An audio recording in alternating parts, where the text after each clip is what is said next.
नमस्कार, मैं हूं आशीष चौबे और मेरे साथ इस समय खास मेहमान मौजूद हैं। स्वास्थ्य मंत्री हैं छत्तीसगढ़ के श्री टी.एन. सिंहदेव साहब। सर, यदि हम बात करें स्वास्थ्य क्षेत्र की, तो किस तरह से छत्तीसगढ़ की सरकार काम कर रही है?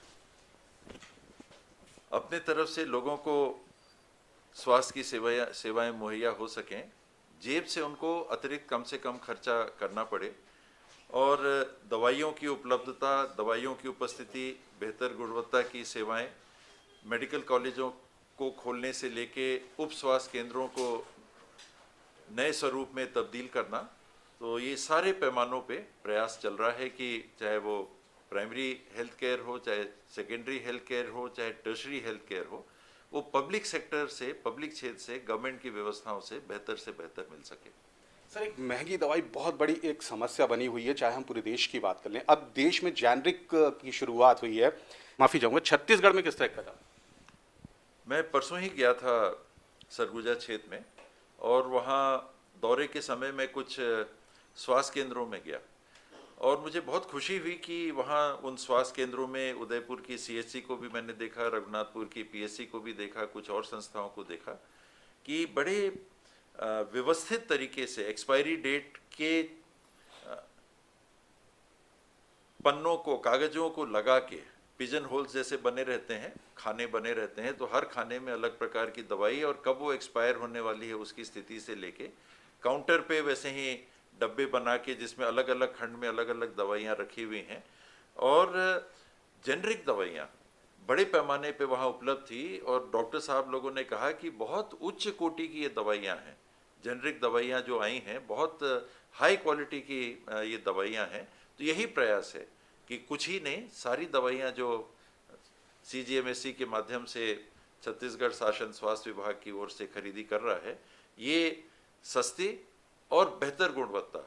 आमतौर पे ये मान लिया जाता है जो चीज़ सस्ती है वो उतनी अच्छी नहीं है, वो कारण बिल्कुल विपरीत होते हैं। यहाँ मुझे बहुत खुशी हुई कि स्वयं डॉक्टर्स ने कहा कि इससे अच्छी दवाई तो जिसको ब्रांडेड मानते हैं वो भी नहीं है, इतनी अच्छी असरदार दवाइयाँ। अवेयरनेस के लिए भी कुछ कर रही है सरकार सर? अवेयरनेस के लिए वहाँ आ रहे हैं और लोगों को प्रोत्साहित कर रहे हैं और बड़े पैमाने पे लोग दवाइयों का उपयोग कर रहे हैं।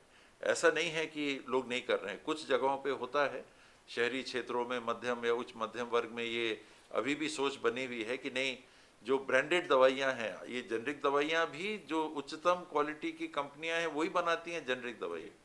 जेनरिक दवाई कोई टीएस बाबा की कंपनी नहीं बनाती, जेनरिक दवाई भी वही कंपनी बनाती है जो कि अन्यथा जिसे हम ब्रांडेड कहते हैं वही कंपनी उसको बनाती है। तो उसमें ना तो केमिकल कंटेंट में ना कारगरता में कोई ऐसा विपरीत प्रभाव नहीं रहता। कई बार सर कमर्शियल एंगल भी रहता है, तो डॉक्टर्स को कुछ दिशा निर्देश जारी किए हैं क्या विभाग?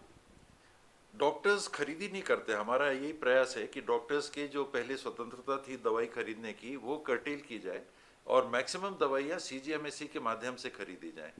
आपात स्थिति में या ऐसी स्थिति में कि अगर सीजीएमएससी की दवाई नहीं आ रही है, उस स्थिति में ही डॉक्टर्स लोकल लेवल पे खरीदी करें। तो ये जो आपाधापी मची रहती थी, सप्लायर्स जो हैं वो डॉक्टरों को जिला अस्पतालों में जाके अप्रोच करते थे कि हमारी दवाइयाँ ले लो और कई प्रकार की विसंगतियाँ या शिकायतें आती थी, तो उसका कारण ही ना बने। अगर सीजीएमएससी टेंडर करके जेनरिक दवाइयाँ उपलब्ध कराएगी तो ये स्थिति नहीं बनेगी। Thank you sir, thank you very much.